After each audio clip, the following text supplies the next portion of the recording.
Hey, Kate, Yes, Victoria. what building has the most stories? The library? God fucking damn. Oh, I'm What do sorry. librarians take fishing? A book about fishing? A bookworm. Oh. I had that one ready to go because I figured you would get the first Okay. one. See, I can be prepared. Yep. All right.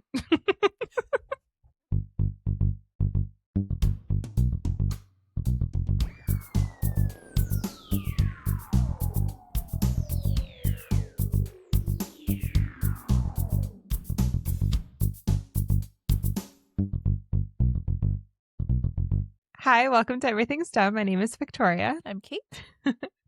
Today we're going to talk about banned books. Nice. Banning. We're going to talk about banning books. Okay. Because the concept of banning a book is what's dumb. Yep. The banned books are not dumb. Got it. Anyway, first, we're going to talk about the World Cup. The World Cup is in progress. Mm-hmm. It's awesome. Yeah. I'm having a blast. Great.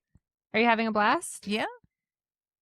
I mean, the only games I've watched have been with you, but they've been fun. Okay, so I have watched 3 games. Nice. Plus some other games in the background here and there. Yeah. The first game I watched was awesome. Scotland versus Haiti. Yep. Scotland won. It was great. Very exciting. Very, very, very exciting. Scotland is the number 1 team that I'm rooting for. Nice. Why is that? Because I'm just absolutely over the moon obsessed with Scotland. Nice. Like everything Scotland. I'm just obsessed. And also, this is the first time they've qualified for the World Cup in 28 years. Wow. The last time they were in the World Cup was 1998. So we're very excited that they're back. Nice. And yeah, I'm rooting for Scotland. The second game I watched. To take the whole cup? Yeah. I would, if I could pick one team to win the World Cup, it would be Scotland. Nice. Do they get a big cup, like the Stanley Cup? Yeah. Nice. It's on the logo of the World Cup. But they like actually get one of those. Yeah. And that's what it looks like. It's bigger than the Stanley Cup. I mean, the Stanley Cup is massive, right? Right, but this is for the whole world. Right. I don't think it's bigger. I mean, we can look that up. It's supposed to quench the thirst of the whole world. I think that it's the World Cup. Probably not as big as the Stanley Cup. Sorry. I'm sorry. Do you not like the World Cup anymore? I'm just not as excited about it anymore. What? I mean, it is. What if it was the actual size of like one of those like little Stanley Cups that people take around on their errands? Okay, here's the thing. Yep. The Stanley Cup that the hockey team wins, yes, is hollow, right? Yeah. They like drink a giant things out of it. Yes. Chalice-looking thing. Correct. Right. Oh my God, what's it called? The award? What's it called? Trophy? The award. The prize. The toy that they get for winning. You can tell that I live in Los Angeles and that I'm not a sports person when I think that it's called an award. The trophy that they follow me to my award room. Okay. They give all the sports things happen during award season because then they can give them all out their award. I'm sorry that I'm stupid. So the trophy that they give out for the World Cup, I believe, is not hollow. So it's not a cup. No, it's not a cup. But I think it's like more substantial because it's like solid. Whereas the Stanley Cup is a massive cup. It's empty on the inside. Right. So it's a substantial lie. Yeah. Well, yeah. But the World Cup is just, it's so much fun. And here in the United States of America, we need a little bit of fun. It is nice that everything's in the right time zone for us. Yes. I'm loving that. Here. Yeah. Ish. Boston. I know. I've loudly complained about this many times over the past few weeks, but I was led to believe that when Los Angeles hosts the World Cup, we would host the We would host it fucking in World Los Cup. Angeles. I was so excited to have all of these Scottish men. Like for years, I've been like, we're getting the World Cup. The Scots are, they're like, the Brits are coming. And then the Scots qualified. The British. And then I was like, Scotland qualified. We're going to have Scots in LA. Mm-hmm. I was like, I'm going to find my husband. And now they've all been in Boston. Which, like, of course, I'm happy for Boston. But, like, I'm just so jealous. That's what it is. I'm just jealous. I do love that they drank the city of Boston dry. Which is saying a lot because Boston is mostly made up of Irish descendants. Right. So they have them some beers. Yeah, but America has made them weak over the generations. I guess so. But Scotland showed up and they were like, we're going to teach you a few lessons. Like, my idea was now that they've drank all the beer in Boston, then they should come to LA. Like, they should be able to come to LA for the rest of their games and drink all of the beer in LA. Yeah, but they're going to Miami. Which is so boring. Scottish people, first of all, any beer in Miami. Yeah, Name a Miami brewery. I assume it's mostly rum, right? In Miami, I guess. I don't know anything about Miami. Yeah, except I'm pretty sure that's where Pipple's from, and that's all you need to know about Miami. Yeah. Yeah. I feel like we have been through a tough time. Mm-hmm. And I think that it would be still going. We are going through a tough time. Mm-hmm.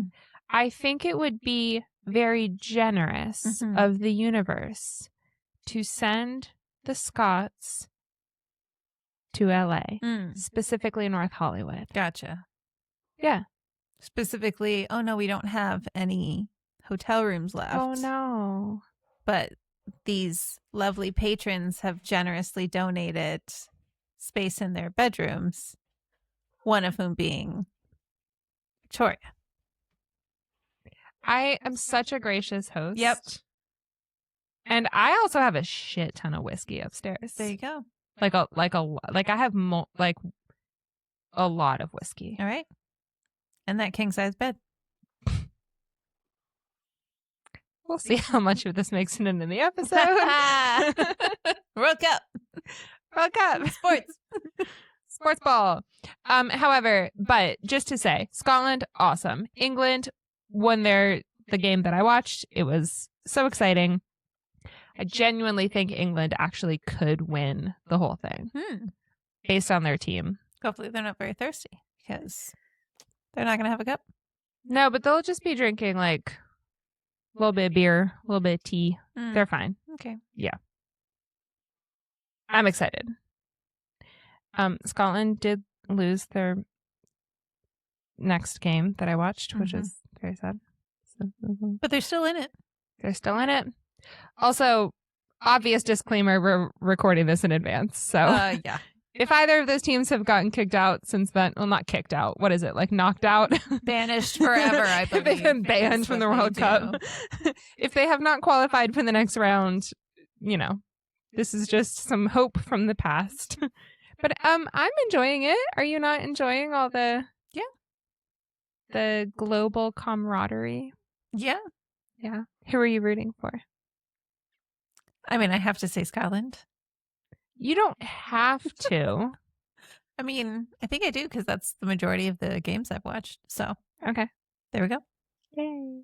Yay. Go Scotland. Go Scotland. And if not that, then go England. Sure. Okay, cool. Awesome. The end. So, banning books. Boo. Correct. Got it. End of episode. All right. That pretty much covers it. So, the last week of September is Banned Book Week. Wow. What a shitty week. Yeah.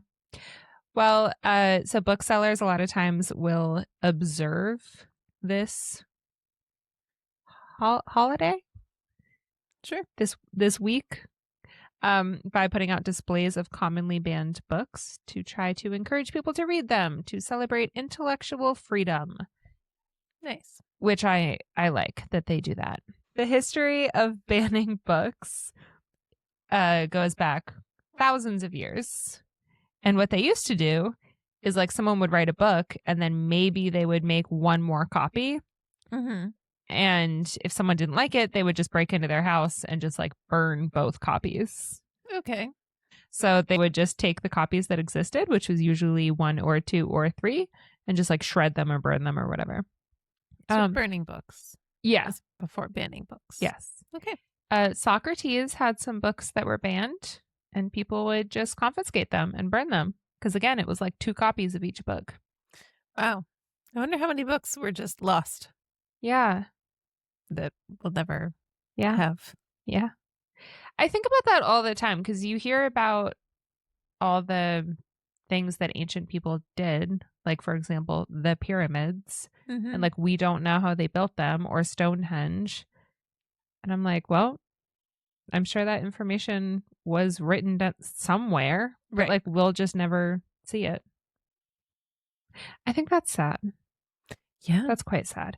Okay, so when the printing press was invented, people could not burn every single copy of every single book anymore.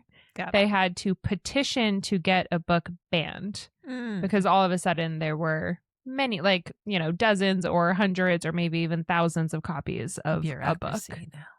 Huh? Bureaucracy came into play. Yes, it sure did. So in the 17th century in England, there was something called the Star Chamber. And this was a group of judges who worked as a censor board, which, ugh, so boring. It sounds like a reality show about judges. The Star Chamber. I feel like that could have been an episode of What We Do in the Shadows. Like, it would have immediately been a farce. Like, they somehow got themselves on the Star Chamber. And then the whole thing was a joke. Yeah, that's great. But King Henry VIII came in and disbanded them. Oh. And when I first read that, I was like, oh, so he did one cool thing. But no, he instead created a process where the state could ban books before they were even published. Oh. So yeah. He was just cutting out the middleman. Yes. Cool. Instead of having them be published and then this one committee of judges deciding whether it should be banned or not, he just prevented it from being published in the first place. State. Yeah. Yeah, he was not the best. Every once in a while I consider doing an episode on him, but yeah, that would be a dark. I feel like the whole time you would just be like, "Oh my god." I mean, I did one on like one of the first Nazis the other week, so you sure did. You know, learned a lot in that episode. Yeah, a lot of people did. Yeah. I've been hearing nothing but that I wasn't aware of. I didn't know about. For some reason, Ford doesn't put it in their commercials now. I don't know why. Yeah, we've actually gotten a lot of feedback about that. That's pretty funny. Yeah, they really hid that history of Mr. Ford. I don't know why. Can't put my finger on it. So, Texas has a lot of people. Did you know that? Yeah.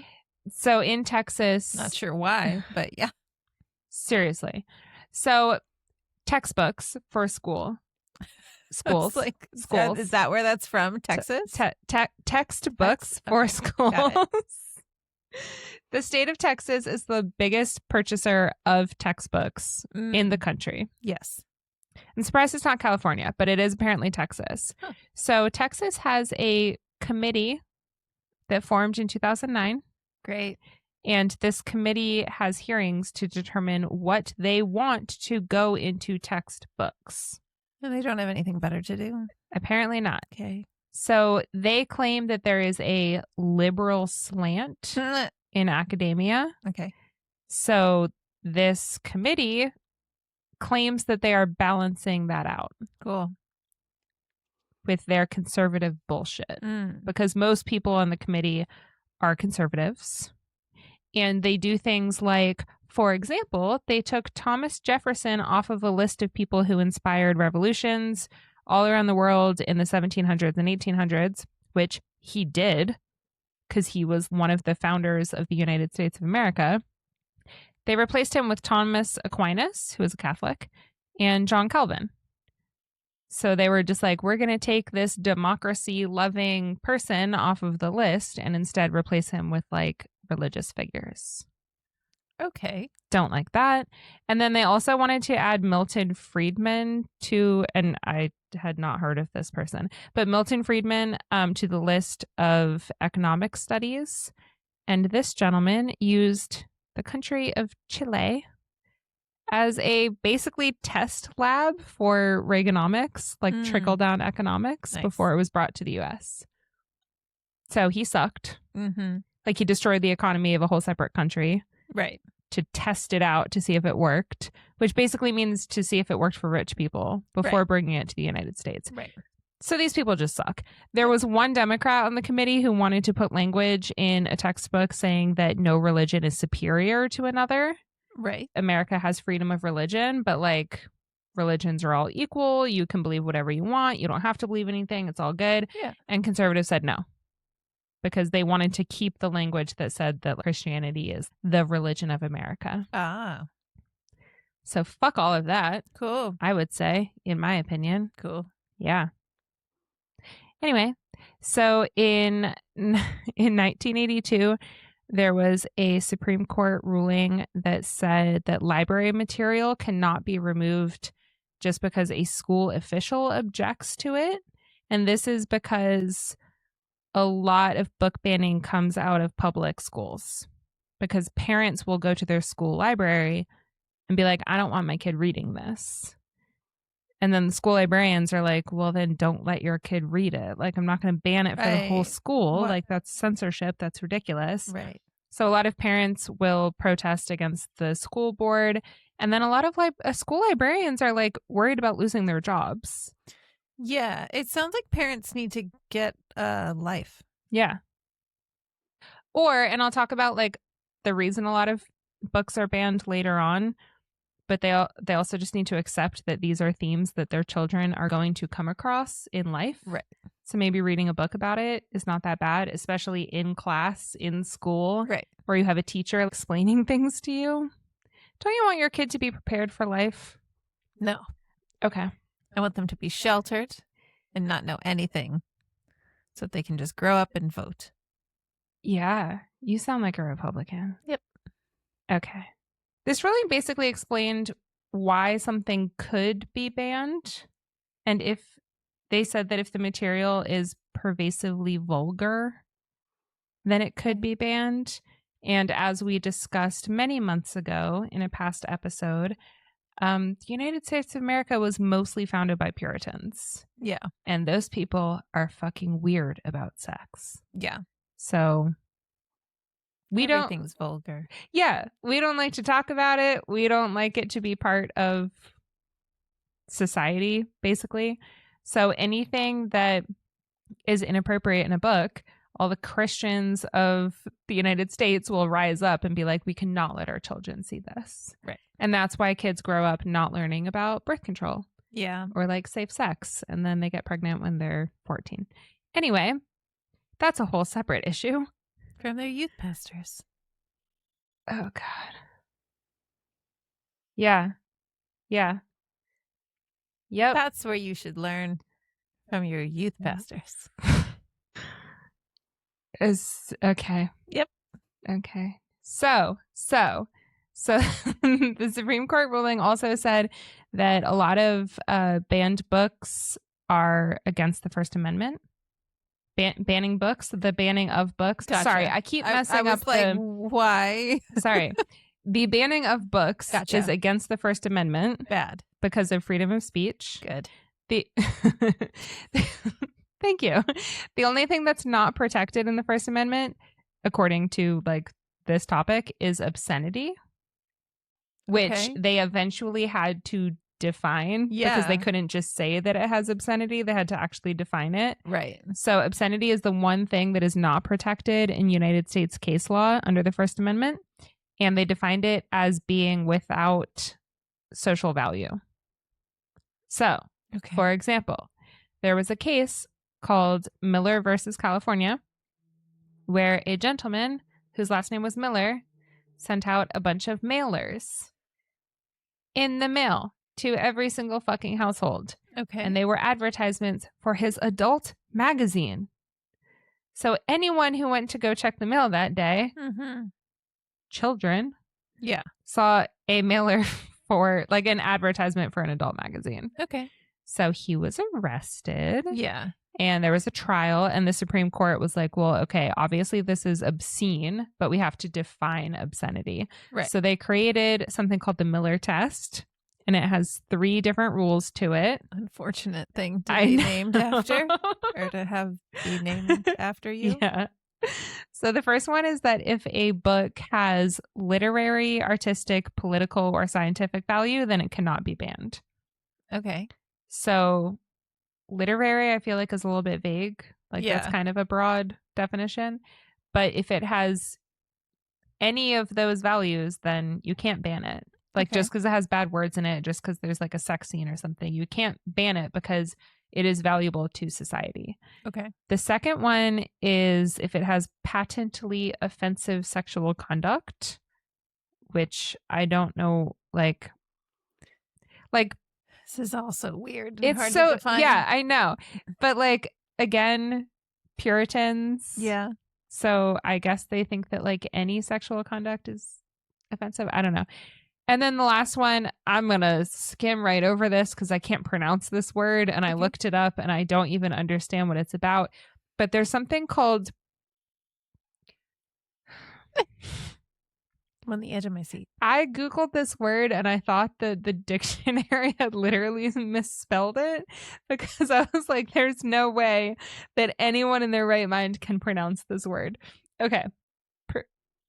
Prurient. Okay. It's too many R's. Yeah. It should be prurient, but there's an extra R in there. Okay. Prurient. That does not roll off the tongue. Mm-mm. Anyway, so the third one is if it appeals to prurient, I'm not saying that right, interest, then it can't be banned. Okay. But the point is, if you live in an extremely conservative, like backwater little town, Yeah. like if you live in a town of like flat earthers, Right. and they think that this one book is inappropriate, like Harry Potter, for example, because Harry Potter is constantly being challenged.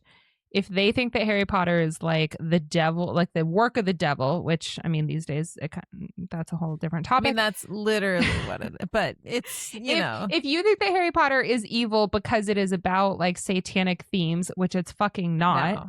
No. If your little town thinks that, then you can ban it in your town.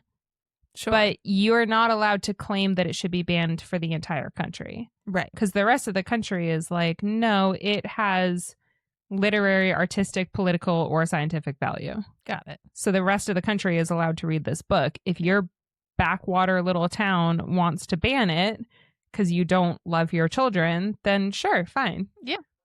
Anyway, I thought that was quite interesting. So, Yeah. but yeah, I don't know why that word, I don't know who did that. You're just going to have to let it go. Prurient. It's unnatural, Yeah. honestly. I think that word should be banned. All right. So anyway, Banning words. not dumb. Yeah. No, just kidding. I'm not a fan of censorship. I feel like if you don't want your children to read a certain book, then don't let them read that book. Yeah. And if they happen to come across it, then just like explain it to them and move on with your life. Yeah. But like your child throughout their life is going to see a lot worse things than like To Kill a Mockingbird, which is one of the top challenged books in history. Like still banned to this day in many school districts. Huh. Yeah. Anyway, so the reason that I keep bringing schools into the topic is because like I said, parents are constantly pissed about what their kids are required to read for Mhm. school, like an English class. And so they'll march into the school and they all form a little group and they march in with their list of demands and they like slap it down on the front desk and they're like, we insist that these books are banned. And the librarians are like, no, that's not how the First Amendment works. But again, like I said, sometimes they're getting pressure from the school board and it's like kind of a gray area. Yeah. But a lot of times in school libraries, and then especially in public libraries, like regular libraries, librarians are like, no, we're not banning this. Yeah. Like people need access to education, even if it makes them briefly uncomfortable, even if it has like a sex scene or it has curse words, or even if it has slurs, because like To Kill a Mockingbird is full of the N-word. Also, what is it? Huckleberry Finn? Yeah. Or I can never keep the names of his books straight, but like Mark Twain, stuff like that. Yeah. Like it might kind of shock you a little bit and it might start up like kind of a conversation, but like, isn't that the point of a book, to like discuss it? It's interesting that like books are the only thing that follow this specific rule. Like I remember when they implemented back in the day a TV rating system. Oh, To where TVs were rated like G or PG or huh. TV 13 or TV MA. Yeah. I just don't understand why for books it's like, no, they have to be gone from existence. Yeah. I think it's stupid, but you could implement a rating system. Yeah. Yeah. So then adults could read those books. Yeah. But then, Or like kids in, if you don't want your, 10-year-old to read something that an 18-year-old would have no problem reading. Yeah. I don't know.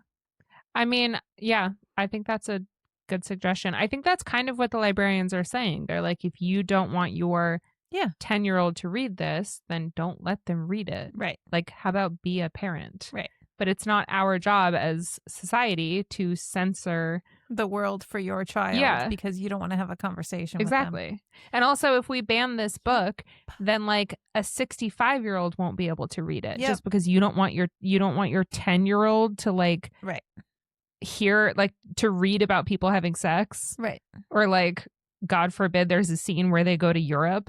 Like, anyway. So that's that. Yep. And then, so banning books is a huge problem. Yeah. It's a big problem. Like I said, it's been going on for thousands of years. Seems to really be like having a moment in the sun right now. A comeback. Yeah. Yeah. Yes. It's still happening. Yeah. Regularly. And then also the more that religious conservatives are emboldened in our country to make life hell for everyone else, the more books are challenged. So between 1982 and 2012, more than 11,000 books were banned. Wow. Which is an insane amount. That seems larger than the average library. Yeah. That's a lot. That's a lot. So there is something called the American Library Association. Nice. And this is basically a lobby for librarians. Like, it supports them. It's a place where they can go to get support in their efforts to educate the public. Yeah. They are not in favor of banning books. Oh, shocking. They have something called the Library Bill of Rights, and this has a specific paragraph that spells out what I said earlier, which is that we are not in favor of banning books. If you don't want your kid to read this, do not let them read this. But like, we are public servants. We work for the library. We want people to be able to come here and educate themselves. Right. Again, even if it's reading a book that has themes that they are unfamiliar with, or if they read something that's like a little offensive and then they have to go research why that author put that in that book. Like, I just don't think they learn something. Yeah. Like, sheltering people is not the move here. You know? Yeah. So if you would like to challenge a book, which you should not fucking do, you can go to a library, like any local library. A lot of times, like I said, they go in a group and they have a list. But you as an individual could go into a library and tell the librarian at the front desk that you want a specific book to be banned. They will probably say no. Yeah. But if you show up with a group and you're very angry, they might say that they will consider it. Okay. And then they'll probably still not do it. Follow for more tips. No, don't do that. But also librarians are pretty confident in their ability to say no because they know that the courts will be on their side. Yeah. Because of the First Amendment, which is great. Number 1. So, like I mentioned earlier, To Kill a Mockingbird, one of the most often challenged books. This one is interesting because it's often challenged by people like Black people from marginalized communities. Mm-hmm. So it's less often white Christians from the South. So there's a little bit of like, ooh, maybe we should take what they're saying seriously. Yeah. But then at the same time, I'm like, if we're not going to ban a book, we're not going to ban a book. Right.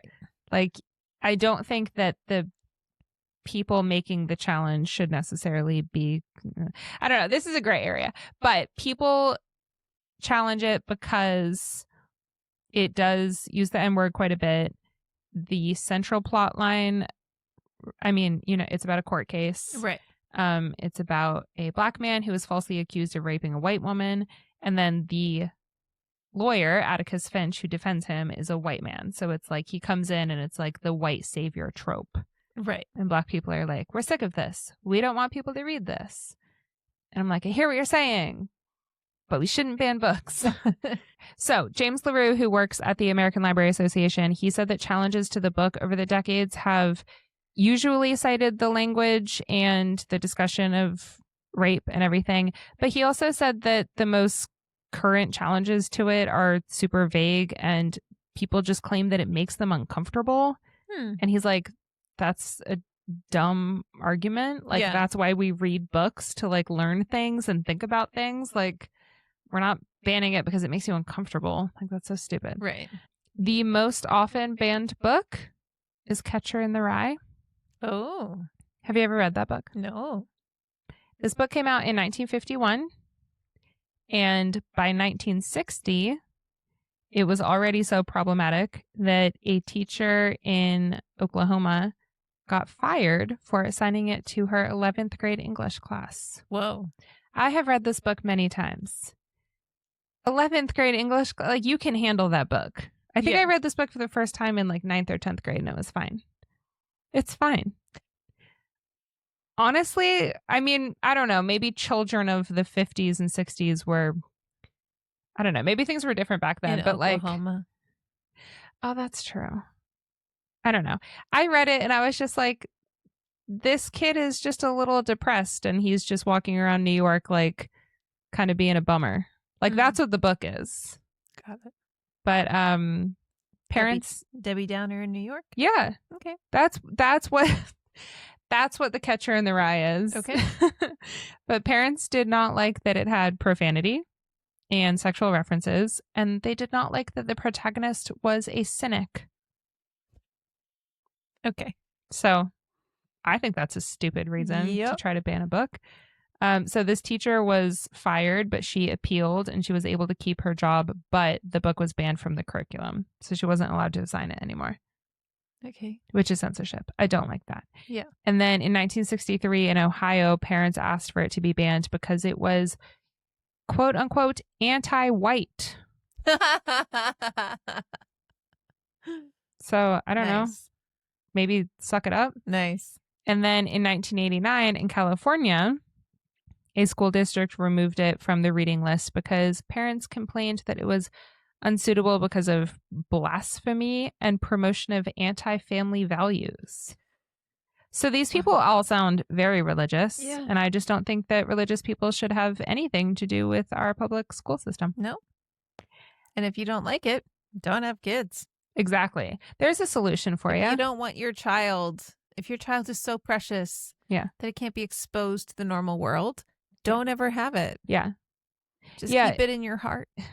if you're going to be a thorn in the side of the public school system, Yeah. then you know what? You know the easiest way to not get involved with the public school system is to not have children. Yeah. Like, I will never have anything to do with the public school system. If these people didn't have kids, they wouldn't be so upset about the books. We wouldn't have banned books. Yeah. End of Problem episode. solved. Look at us. There we go. You're welcome.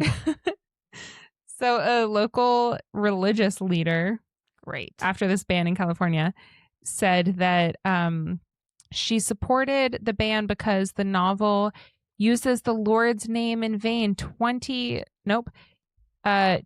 times. Okay. Yeah. And she said that's enough reason to ban it right there. They say it describes reality. I say, let's back up from reality. Let's go backwards. Let's go back to when we didn't have an immoral society. That's a direct quote. Damn it. She sounds insane. Mm-hmm. So that's that.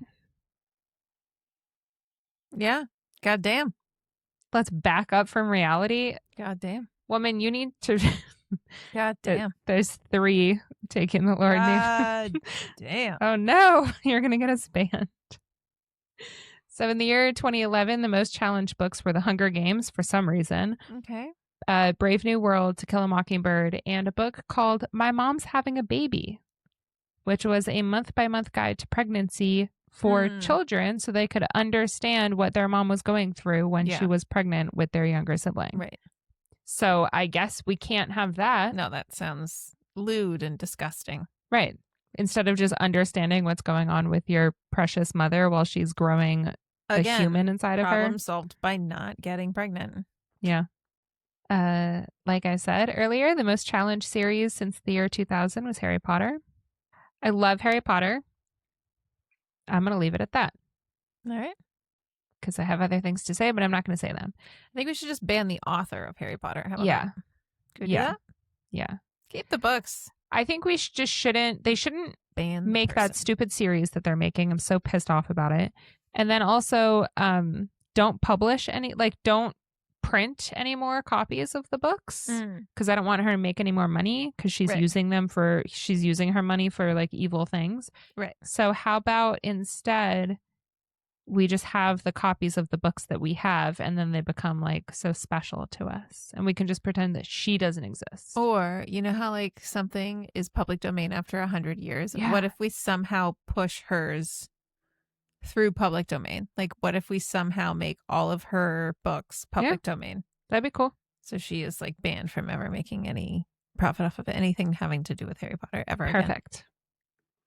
Because I hate her. Hate is a strong word. It also fits. You hate Here. it. I do hate it. I hate it. Yeah. That thing. The worst. Terrible person. Really disappointing. Major disappointment. So, have you heard of Judy Blume? She wrote, Are You There, God? It's Me, Margaret. Okay. Yep. She also wrote a book called Forever. And this book is constantly being challenged because it describes a young girl entering puberty. How dare she? Exactly. And the book discusses this young girl, like many teenagers going through puberty, experiencing their first little bout of sexuality and the confusion and excitement that comes from going through that process. And I guess conservatives are like, how dare you acknowledge that a girl could ever have any kind of attraction to another person? No. She's not meant to have feelings. No. So anyway, that's really fucking stupid. 1984 by George Orwell is constantly being challenged. It was banned in the Soviet Union until 1988. And it came out in 1948. So it was banned for 40 years in the Soviet Union, but it's about like mass surveillance and like a totalitarian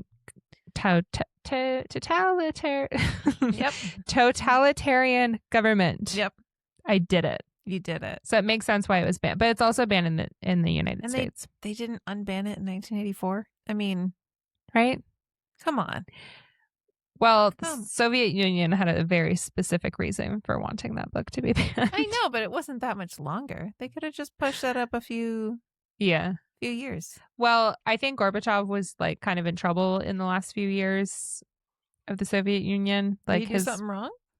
well, his power was waning. Mm-hmm. So I don't know. Maybe he was like, just give the people something. I don't know. Distract. Stephen King books are constantly being banned. Huh. Probably for language, because that man can Mm. really write out a slur. Mm. Just multiple slurs in one sentence. I mean, his books are amazing. Like, he's obviously an incredible writer, but like, ooh, okay. And then the book I Know Why the Caged Bird Sings by Maya Angelou. Mm. The Alabama State Textbook Committee says that it encourages bitterness towards white people. Therefore, it must be banned. Right. I don't think any encouragement is needed, but sure. Yeah, I guess we're not allowed to acknowledge slavery. Sure. Anyway, so you've heard of Amnesty International? Yes. So on their website, they have a page dedicated to banned books. And their website says each year during Banned Books Week, Amnesty International draws attention to people around the world who have been imprisoned, threatened, or murdered because of what they have written or published because of their work in the publishing or media industries. Wow. So, some people have been murdered because of writing something that someone didn't like. Wow. Yeah. Yeah. I really just feel like a rating system, Yeah. since it works for film and television. Could also, I mean, television especially is being piped into your home. Yeah. You should run for office. I feel Okay. like you have some good ideas. Thanks. You could be like Mom Donnie. But drunk. Sure. Sweet. Is that like that's like the stipulation? That's just when I come up with my good ideas. Okay. You know, Okay. I don't make the rules. Whatever it takes. I don't make the rules. So their website encourages libraries and bookstores to purchase and also to make available books by authors who have been, like I said, imprisoned, murdered, or harassed because of their publications. So I think that that's great. Yes. So like that goes back to what I said at the very beginning, where local bookstores will often have displays of books that have been banned. Yeah. So they have a whole list on their website of books that are written by people who have been punished for writing their book, which is insane. I cannot believe that humans are wasting their time doing shit like that, but Just okay. Any other hobby. Like, really. Yeah. Yeah, walking is nice outside. You can breathe the fresh air and see the leaves. Like any knitting is fun. anything. You get something out of it at the end. Exactly. Something productive. Yeah. There's a lot of good TV these days. Yeah. And it's all rated. Yeah. So you know exactly what you're going to get. Yep. So, yeah, I don't think we should ban books anymore. Okay, closing segment. Yes. 5 frivolous facts about Shakespeare. Nice. These are quite frivolous. Fantastic. Yes. The first one is that Shakespeare was born on maybe April 23rd, 1564. And the reason that they think this is because apparently we know for sure that he was baptized on April 26th. And back then, babies were traditionally baptized when they were 3 days old. Okay. So they think that maybe he was born on the 23rd. Okay. And he was born in Stratford upon Avon, which is in England. And every year on his birthday, they have a birthday celebration and they lay flowers on his grave. And there's a celebratory lunch in his honor.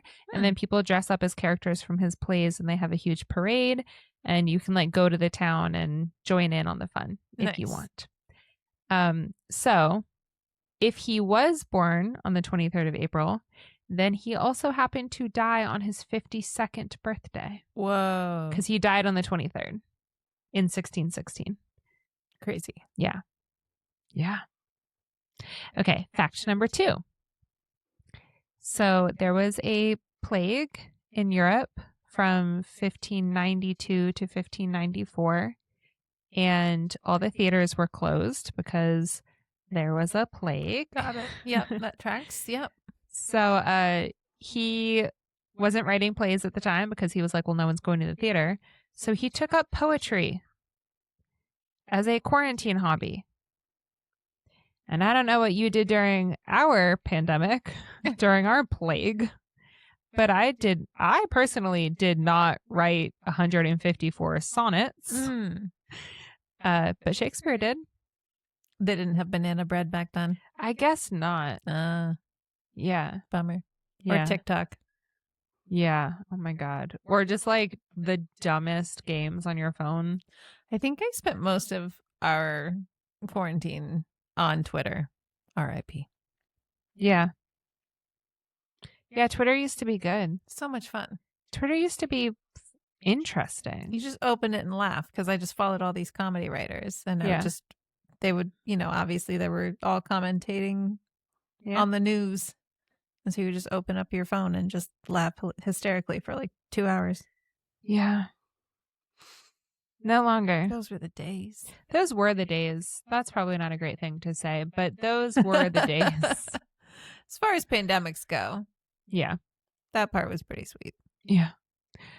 Fact number 3, Shakespeare apparently invented 1,700 words. Okay. Like his plays contain the first recorded usage of about 1,700 words. He was just making shit up. Cool. For example, bedroom. What? Bump. Dawn. So the word dawn has only been around for since the dawn of time is like a very new phrase in the last few hundred years. Okay. Excitement, leapfrog, priceless, and zany, which I don't know why. I mean, zany doesn't really fit in there. It's from Hamlet, right? I think zany. I have no idea. I'm not well versed enough. I'm just... That's from I don't know, Romeo and Juliet. Macbeth. One of his tragedies.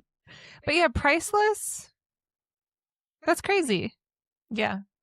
I think bedroom is a little weirder. Yeah. What did they call it? Maybe like bed chambers. Oh, okay. I mean, I don't know. That's baffling to me. Yeah. Okay. The next one is that there are some theories that Shakespeare was, well, I don't know. He was like a person who lived, right? People aren't denying that. Okay. Like he was an actual like historical figure. However, some people think he that was an alien. Oh, okay. So some people think that Shakespeare was an alien. Moving on to fact number 5. What? Is that better than your fact? Yeah. Nice. So some people think that his plays were actually written by a bunch of people.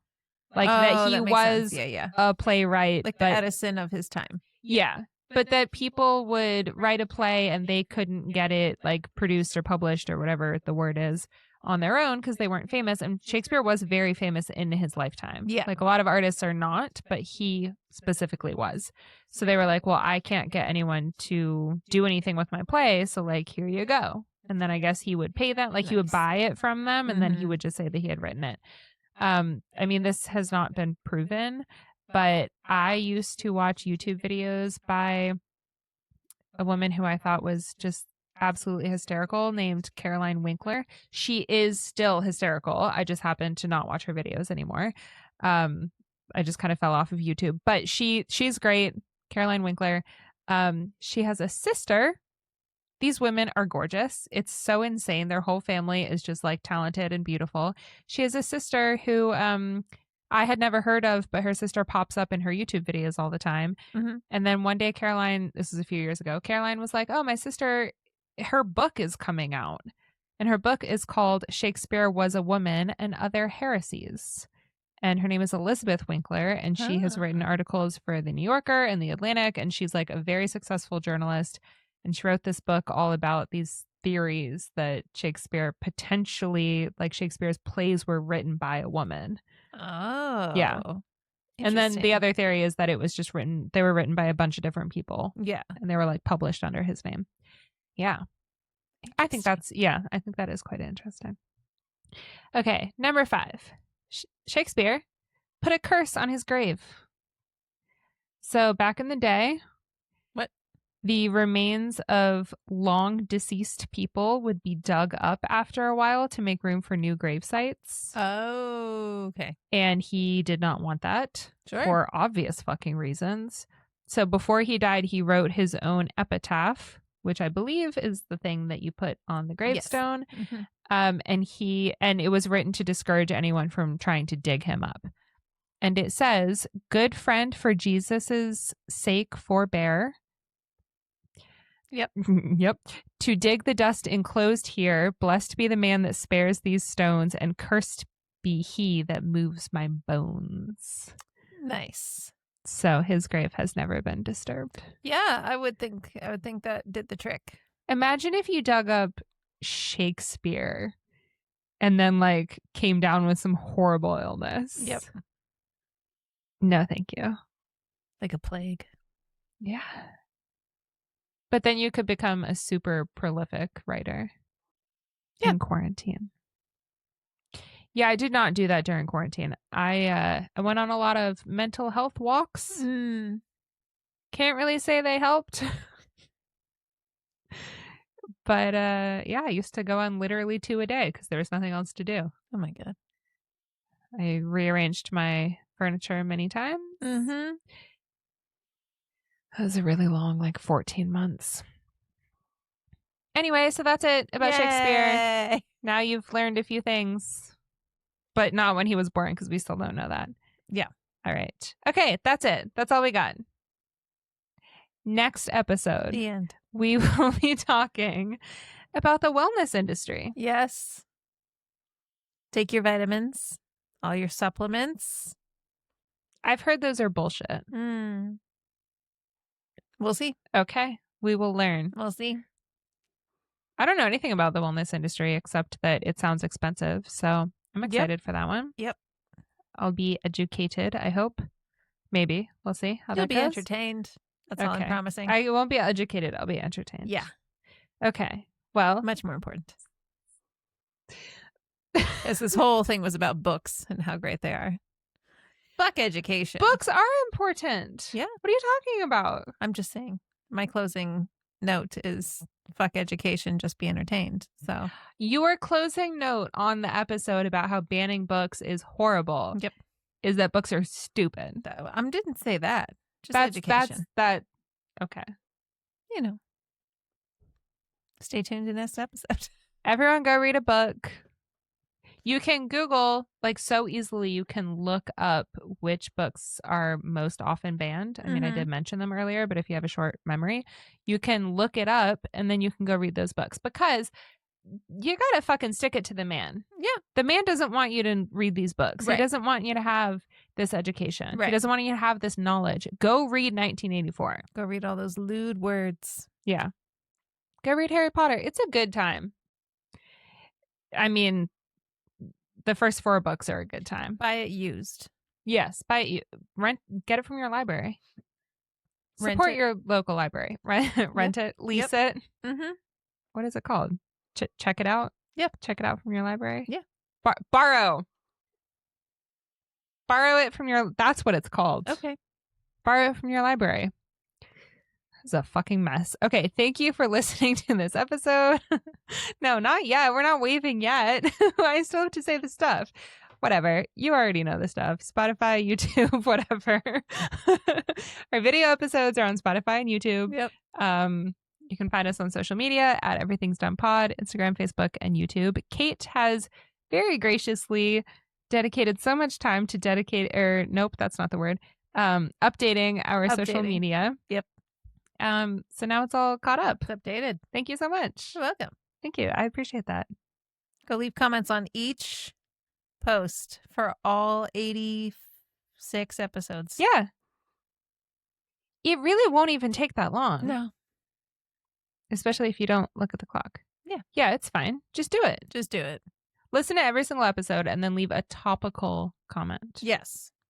I don't think that that's asking too much. Mm-mm. Okay. Yeah. Cool. Thank you. Thank you in advance for doing that, you guys. Thank you so much. You're the best. We love that. If you have a dumb topic that you would like us to discuss, go ahead and pass it to us and we will take care of the rest. Just pass it. Just pass it on. Yep. Pass it through. Sure. Send it on through. Whatever. We'll see you next week. Okay, bye. Leave now. Bye.